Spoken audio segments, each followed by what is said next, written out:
Of the great figures in American history, none is more complex than Thomas Jefferson. Everybody knows him as the author of the Declaration of Independence and as the third president of the United States.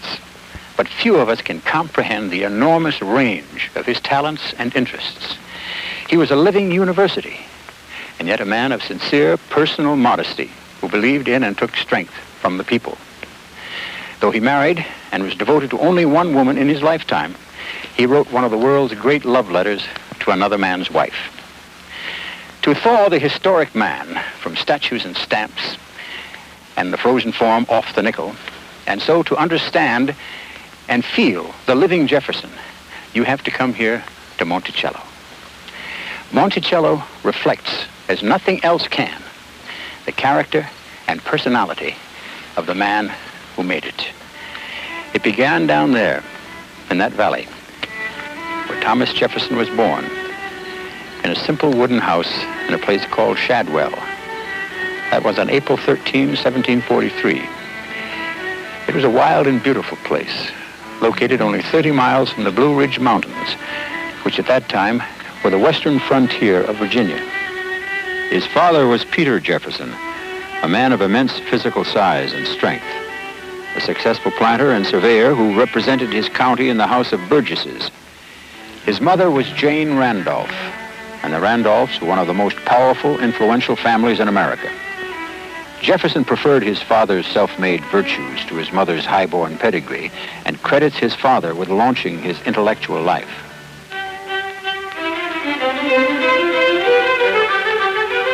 Jefferson inherited the tract of land where Monticello was located at age 14 when his father died in 1757. The mountaintop is 857 feet above sea level. Monticello, that's Little Mountain in Italian, a language Jefferson spoke. He also spoke and wrote Greek, Latin, French, and Spanish. He was 25 when he contracted to level off 10 acres at the summit.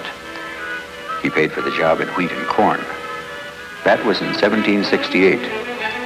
By then, Jefferson had begun the practice of law and had finished his studies at the College of William and Mary in Williamsburg. The long, lean young redhead had been a gifted student, well-liked and very popular with the girls. His first girl was Rebecca Burwell, who lived in Williamsburg. Dear friend Page, there is so lively an image of her imprinted in my mind that I shall think of her too often, I fear, for my peace of mind. Dancing with her, I was prepared to say a great deal in as moving a language as I knew how. But good God, when I had an opportunity, a few broken sentences, uttered in great disorder, were the two visible marks of my strange confusion.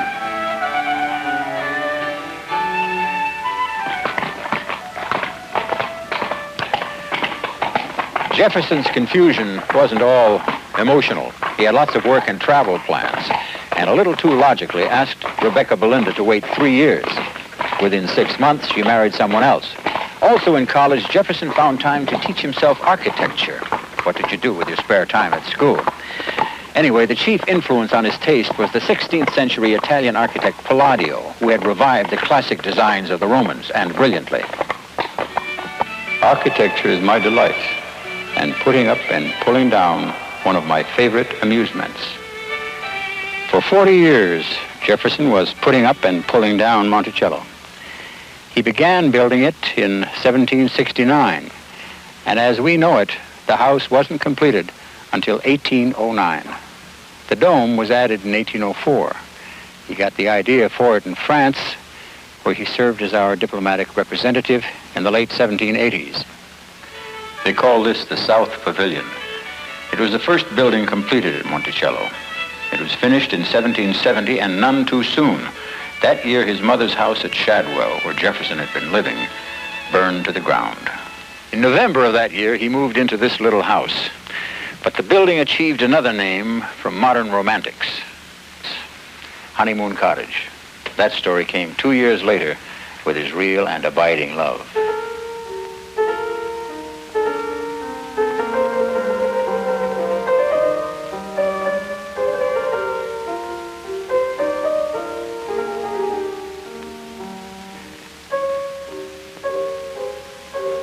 On the 1st of January, 1772, I was married to Martha Skelton, widow of Bathurst Skelton and daughter of John Wales.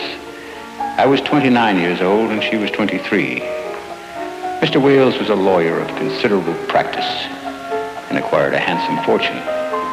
He died May 1773, leaving 3 daughters. The portion which came on that event to Mrs. Jefferson, after the debts should be paid, which were very considerable, was about equal to my own patrimony, and consequently double the ease of our circumstances. Towards the end of January, Jefferson brought his new bride Martha to Monticello for the first time. They had begun the journey by carriage, but a heavy snow began to fall, and soon 2 to 3 feet, according to which historian you read, covered the ground. The young couple had to ride the last 8 miles up the mountain on horseback. It was late at night when they arrived, and all the servants were asleep. And this little building was the only one completed then, without waking anyone. Jefferson built a fire. It also helped to warm the young newlyweds when Jefferson found a bottle of wine hidden in the bookcase. According to one historian, the quiet, cold night was soon broken by the singing and laughter of 2 joyous lovers. Mrs. Jefferson was well educated for a woman of that time and widely read. She had a good mind and a capacity for business, and she was reported to be a gayer spirit than her serious new husband. A Monticello slave named Isaac reported in his memoirs that she was a low, meaning short, woman, but pretty and handsome. She and Jefferson had 6 children together, but only 2 lived to maturity, and both were girls. And most of all, Martha Wales Jefferson shared her husband's love of music. She was an accomplished singer and harpsichord player.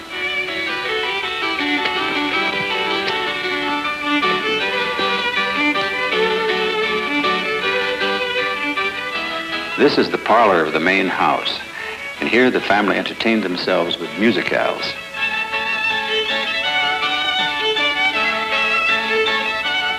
Jefferson himself was a competent violinist, and his wife and daughters played harpsichord and the pianoforte, like this one, which Jefferson ordered from England as a wedding present for his bride. Music is the favorite passion of my soul.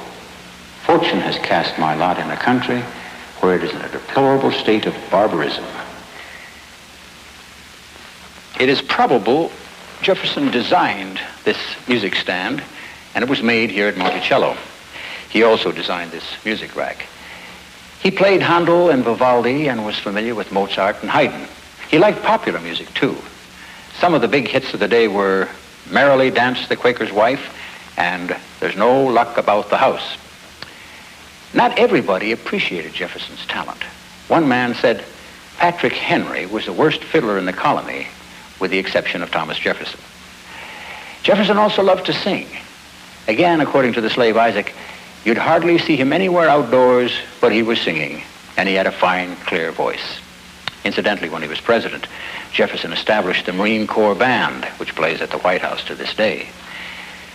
There's lots more in this room besides the music. Jefferson hung his finest paintings here, 48 at one time.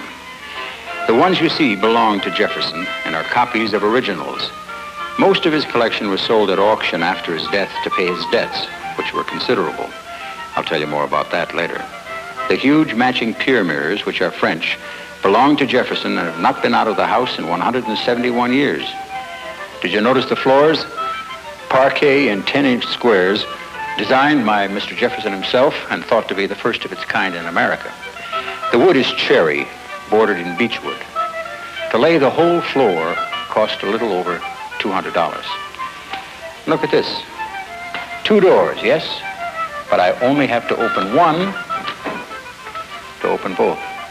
Under the floor is a mechanism of 2 wheels joined by something like a bicycle chain in a figure of 8. The original works have been functioning since 1804 when it was first installed.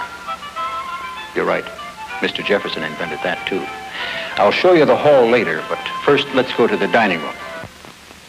Thomas Jefferson was a sophisticated and appreciative gourmet. 160 years before Jacqueline Kennedy, he brought a French chef to the White House. He introduced vanilla ice cream into this country, and spent as much as $50 a day at market during his presidency. I've lived temperately, eating little animal food, vegetables constituting my principal diet, 3 glasses of wine, more with a friend, the weak wines only. The ardent wines I cannot drink, nor do I use ardent spirits in any form. But the absence of hunger is an article of felicity, eating the means to attain it. Let me show you something.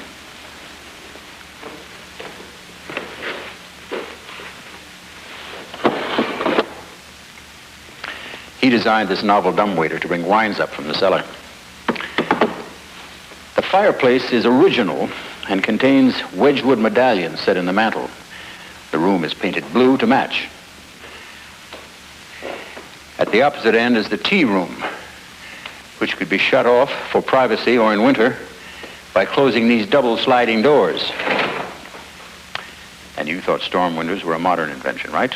Wrong. Again, Mr. Jefferson showed us the way.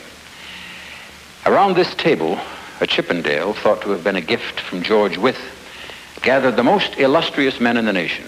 Madison, Monroe, Lewis and Clark, the Marquis de Lafayette. Visitors came from all over the world and never left this table disappointed. Beef à la mode, stuffed bone capon, Chartreuse vegetable mold, veal with olives, all were Jefferson favorites.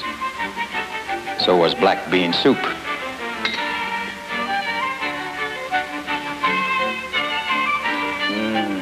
C'est bon. C'est magnifique. One dinner guest reported, "The president has company every day, but the table is seldom laid for more than 12. This prevents form and makes the conversation general and unreserved." Imagine being here then. Food was served through this ingenious pivoting door. It came from the kitchen down below and at the opposite end of the house. You get from the dining room to the kitchen along this all-weather passageway, another Jeffersonian innovation. Along here are the rum cellar, the beer room, the ware room, the cider room, and the wine cellar, and then you arrive at the kitchen.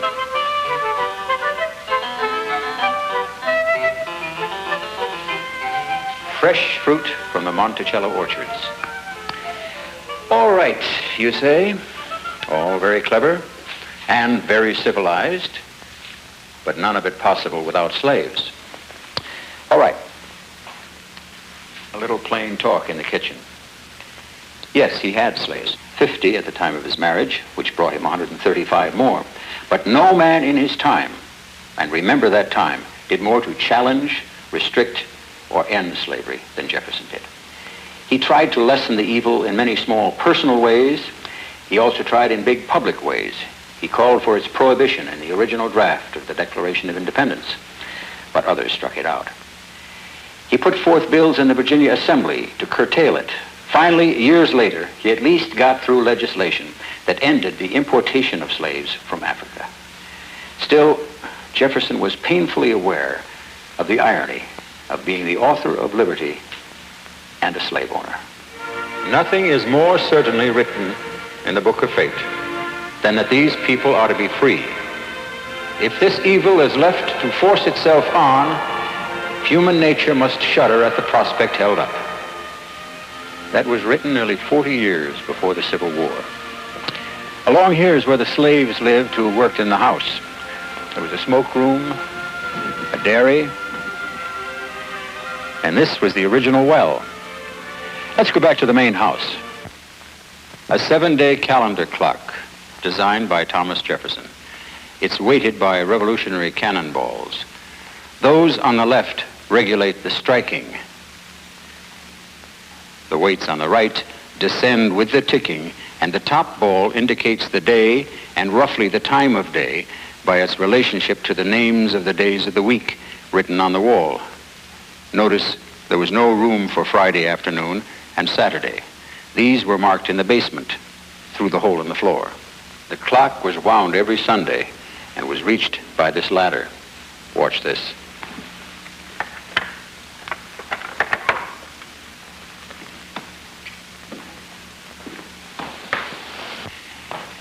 This is the entrance hall. Note there's a balcony, but no grand staircase, which was the custom of the time. Jefferson thought it was a waste of space, so you get to the upper floors at Monticello by two unobtrusive stairwells on either side of the house. This room is also called the museum, since it used to contain all the objects of Mr. Jefferson's boundless interests. Some things are still here. The antlers were brought back by Lewis and Clark from their expedition, which Jefferson commissioned after his purchase of the Louisiana Territory. The Louisiana Purchase was a brilliant move. It doubled the size of the United States without shedding a single drop of blood. There were and are paintings here and sculptures. The bust of Alexander Hamilton is original, though why he had it I'm not quite sure, since they were such arch political enemies. Alexander Hamilton wasn't Jefferson's only thorn in public life. The president was constantly being called an atheist, which he was not. And once there was the charge he made improper advances towards a neighbor's wife when he was young and single. Though it didn't seem to bother the lady too much, she said nothing about it until 32 years later, when he was running for president.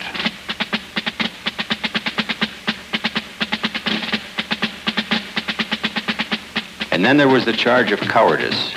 During the Revolutionary War, when Jefferson was governor of Virginia, the British set out to occupy Monticello and take him prisoner, which would have been a terrible blow to the American cause. But a man named Captain Jack Jewett, a patriot, sitting in a tavern 40 miles away, overheard the British plan and rode non-stop to warn Jefferson. Jefferson fled, of course, but not with such terror and confusion you have no idea, as the daughter of his old girlfriend, Rebecca Burwell, was saying around. What was that about a woman scorned? Eyewitnesses reported he escaped the enemy perfectly tranquil and undisturbed. The ceiling design is Jefferson's. There are 18 stars, 2 7-pointed, 9 6-pointed, and 7 5-pointed. Nobody has ever been able to explain the symbolism, if there is any.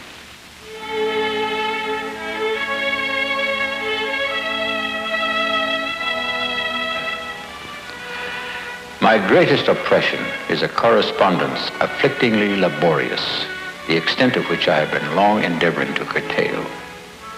Mr. Jefferson wrote over 50,000 letters in his lifetime, a good share of them from that chair. It, like everything else in this room, is original. The most famous letter was written to a beautiful English painter, Mrs. Maria Causeway, who captivated Jefferson when he was in Paris. This was long after his wife died.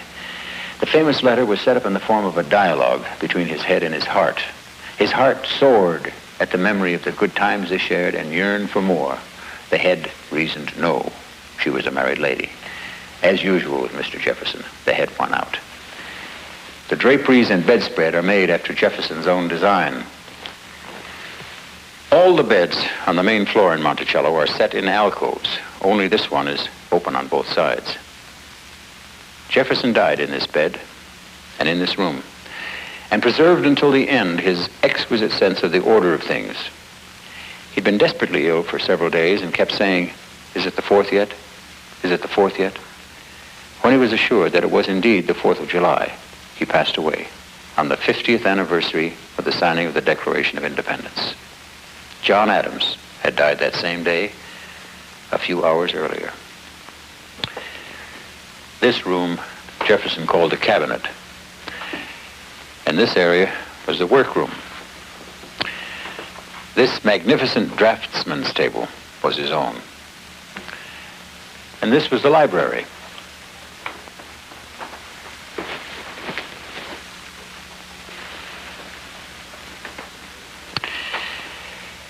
He turned over his collection to the nation, and it became the basis for the Library of Congress. The books here are not his, but a splendid collection of rare and similar volumes from the period.